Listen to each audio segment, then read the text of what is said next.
Good day mga boss, Matic at your service. Niya dito na dawat na unit no sa Kaupo A12. Di ka ni sa atong amigong konduktor. Gusto niya nga tayo o salig sa atong serbisyo. Ang iso ni LCD. So, yan isang ilagay LCD no. Okay, una na to, tanggalan na to ang SIM 3.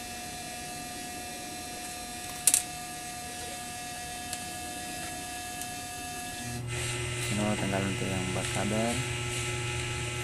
Hindi na lang din natin no, kaya naman sa fingerprint hindi kayo sa makupol ang flex. Tanggalan na itong screw. Tanggalan ko yung cover sa motherboard kaya ron ma-disconnect na to ang battery o ang LCD flex pati fingerprint. Kaya sunod na lang to ang battery.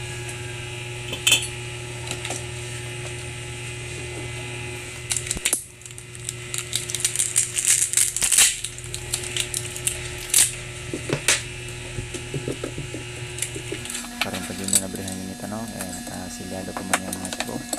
Karon ato siyang tanggalon gamit ang screen remover. So ayan natin sa tanggalon ato siyang itiran na no, para mahumok ng iyang adhesive sa ilalim. Gamitan natin sa heat blower. So man ato siyang clip na natin siya no. Ito na siyang pabakyuman ang buangat ng LCD.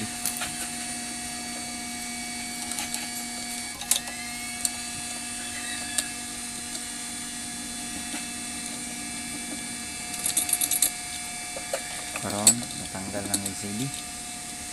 So ato siyang ilisdan o brand new LCD nagikan sa Oppo A12. So LCD ang atong ipuli niya. Isir pa mga butang LCD ato sa tantango na yung mga speaker no? Kaya nilipiwan na ito ang LCD frame. Kaya nakap may nabigyan yung mga glue nalan na sa nabigyan. Dapat fitted ang LCD kaya isa sa parte sa cellphone ng LCD ang pinaka-sensitive. Gamay yung secret mo na pwede siya mag-black out or mabuak.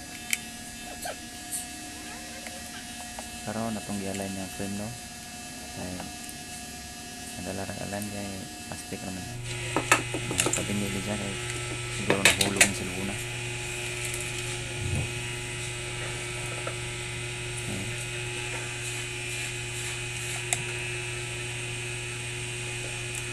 Gusto magpa cellphone repair no, pwede na kong yung PM karon matingan to schedule. Pwede na mo chat sa Facebook na karon nato nang i-testing no kung fitted ba itong buhat.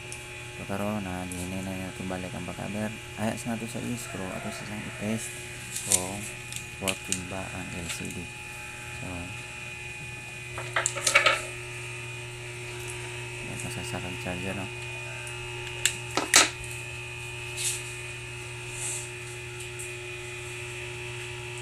So nakita na to, nagawas ang charging icon. So 100% good ang LCD.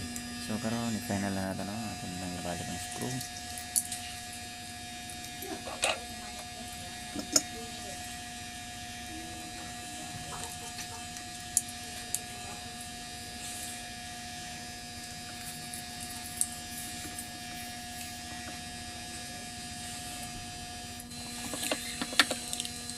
Ito na siyang papilitan din no, o P7000 adhesive.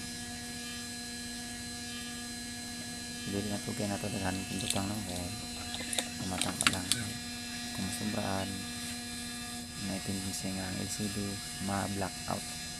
So tumatang lang yung butang.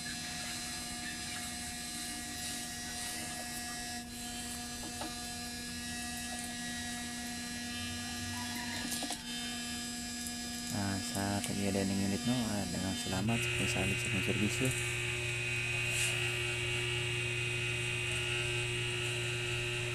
ug makapanaad ko ninyo nga maayo ug sureball lang atong trabaho. So nato sang gilisdan og power button kaya di lang sa magana kay siguro nag-asin-asin na yung kilid, siguro nabasa siguro na yun.